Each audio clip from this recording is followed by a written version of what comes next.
Hey, hope everybody's doing okay. All right, so what I have here is Beat Scholar. It's by Modalix. Um, let's just kind of go over some basics here. I have not played with this thing since I bought it. It was relatively cheap. It's on the list of things that I own that I'll probably never use, but it's there. It can be used as a standalone, or you can put it in your DAW, or whatever. Standalone's kind of cool. I mean, it has those properties. You can control it. What I notice here, whenever I click up here, the top portion next to where it says Beat Scholar, you can select the various presets. Okay, so you have an initial preset, which is going to be blank, and then you have default preset, which is going to be, this is Beat Scholar. It's their little thing. You can listen to it real quick.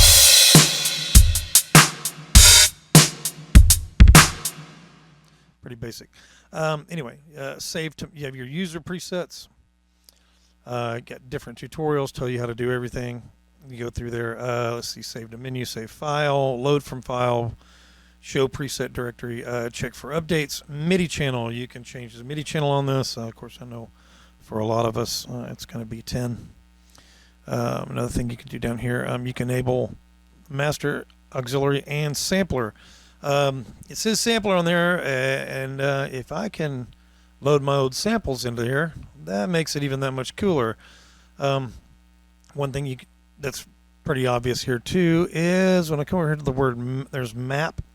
When you click on map, let's see if it tells you what note value each one of them have, and I think that's it's pretty basic.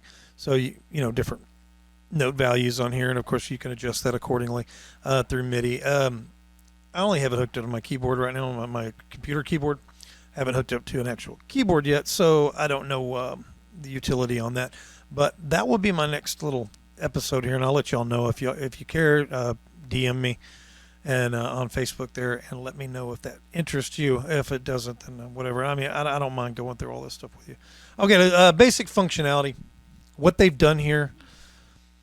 Each one of these things has a section, and you can change that section to whatever you want to do. I don't know what that does. Okay, yep, that just a multiple. Okay, when you do that, it copies it and multiplies the same thing. You can also change the timing on each one of these.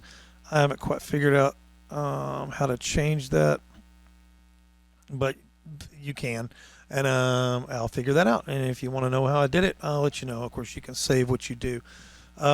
Everything's cut down into little pies on here. Turn off the map. You can see your instruments, and you can kind of run through them. Let's go through that real quick. Let me go over here and pick up my user, the one that I wrote just a little while ago before I did this video. And this is my basic thing. Let me you know what? Let's do this first. It says industrial. Here's Factory Meltdown.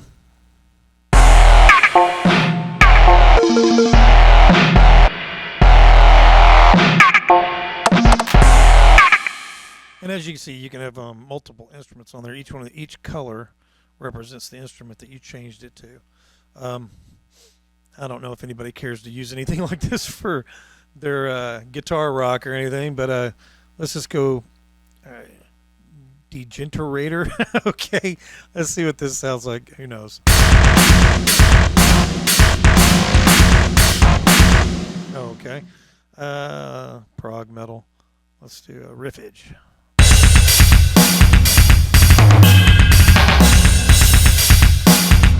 Yeah, okay. Let's see here. They got different artists on here. I don't know who any of these people are. So that's kind of funny. Classics, creative stuff. Hot jazz. Oh, good Lord. Let's see what hot jazz. Yeah, that was smoking hot, wasn't it? Let's do electronic. Let's do drum or bass. I was just gonna. My baby don't mess around because he loves the song that I know for sure. Right? Yeah. Okay. Enough of that, dude. All right. Anyway, I'm gonna go back to my user thing right here because that was terrible. Okay. So here I've developed the whole thing. Over here on the right hand side, you've got your different patterns, and you can add patterns all day long, pattern A, B, C, and so forth, and you can actually select them at a whim. Just click on them. So you could relatively do that in time. We'll go ahead and create one real quick just to kind of give you a line of sight on this thing. And B, as I'm curious about transferring between them two. Is it like abrupt, or does it play through and then go into? That would be kind of neat. And I don't know if that's any of that stuff is programmable. I see no record button up here. So anyway, I'm sorry. The Outcast thing kind of had me laughing. Okay, one thing I did realize is that you can have these 1, 2, 3, 4. I found that cutting in half, you come over here to slice, and you can slice the pie into halves. That's what I'm going to do with our kicks here. I'm going to give it slices. Anyway, let's see here. This is too funny. The first video was I missed a bunch of stuff. That whole mapping thing was kind of important to me. Okay, so I've split these in half. So we got a half step.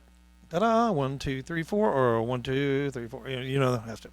Anyway, so here we go. Let's kick our kick. You can select what kick you want. And they've got a bunch of them on here.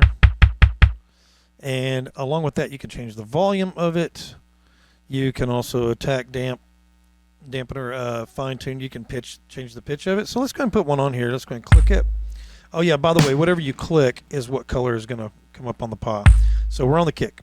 So let's do the click on the little thing there, and let's let that roll.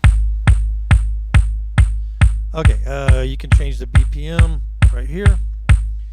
You can also change how big or how little they are. Of course, the more slices to the pie you add and the more levels, it all shrinks down. But anyway, so there we go. So here's our kick. Once again, that's how you change them. You can go up and down. Changing, this sounds like that's an expander of some sort.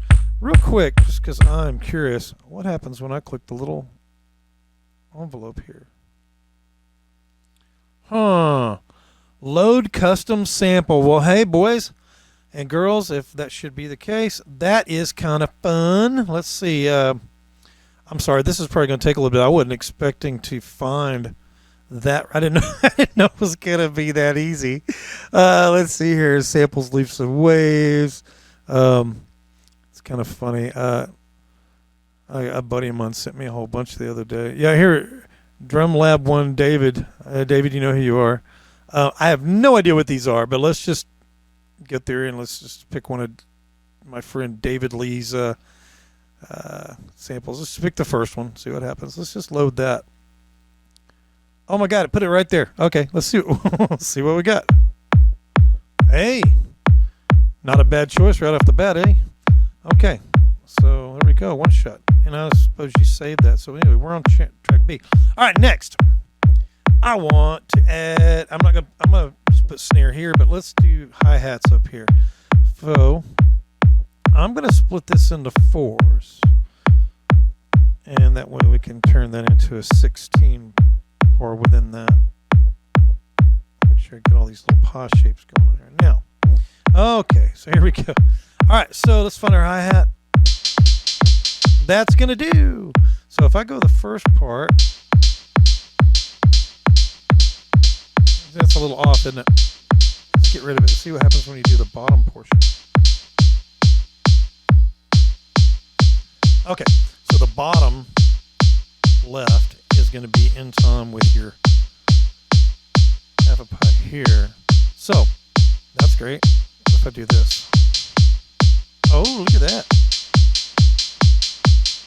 Oh no, look at that. We're moving. Okay, cool.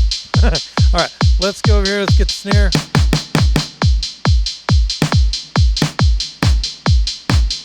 All right, now you can do.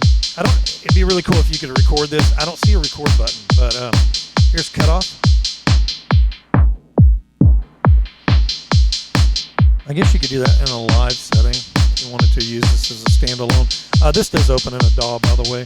You can do that. Resonance.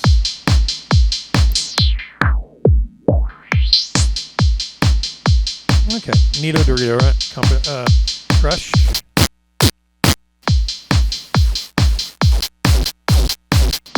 Yeah, cool. Let's see here. Let's mess with the kick drum a little bit. So here's our kick that we got. We can fuck with it. Oh, yeah. Sorry, mess with it. My bad. Let's do a little drive to it. Nice.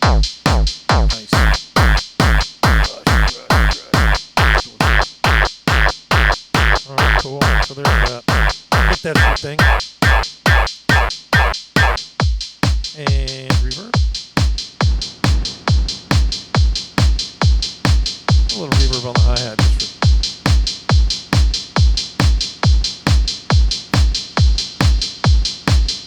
Okay. So anyway, so there's that basic thing. Now stop. Let's see if it saves it.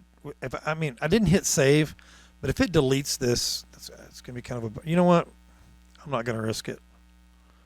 Let's change preset names in the user category. Let's do it. Hang on a sec.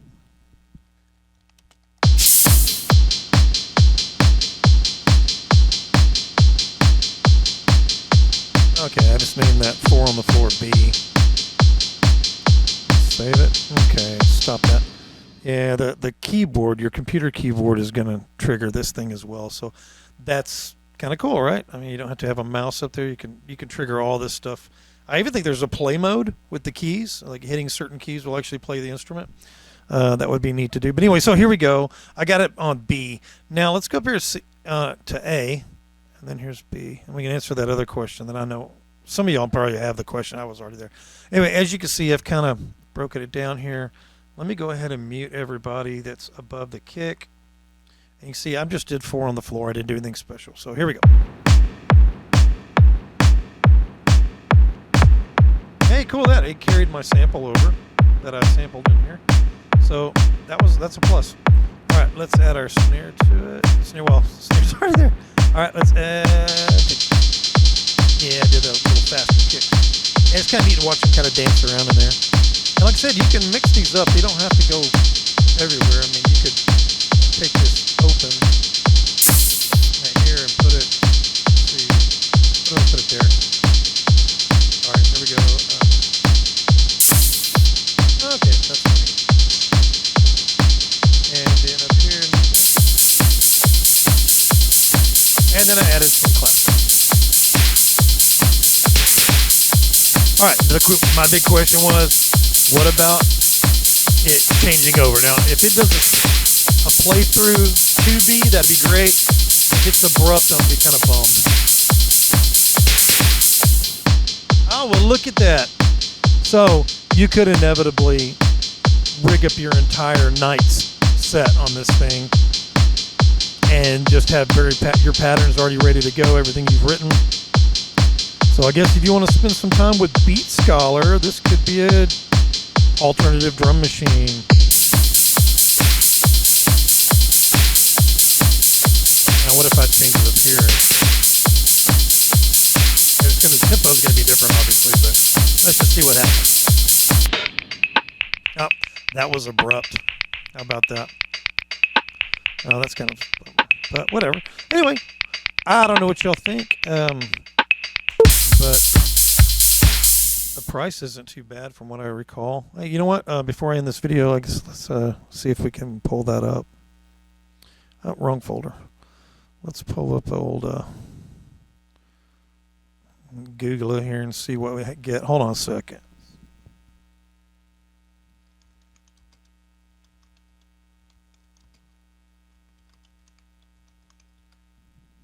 Okay. Beat Scholar from Modalix Audio. Let's see. Oh, holy crap. Dude, I think $70 now. I think I paid like $10 for it when it first came out. I got a buddy of mine that I've shared one of these with. I think you get like 2 or 3 that you can share over.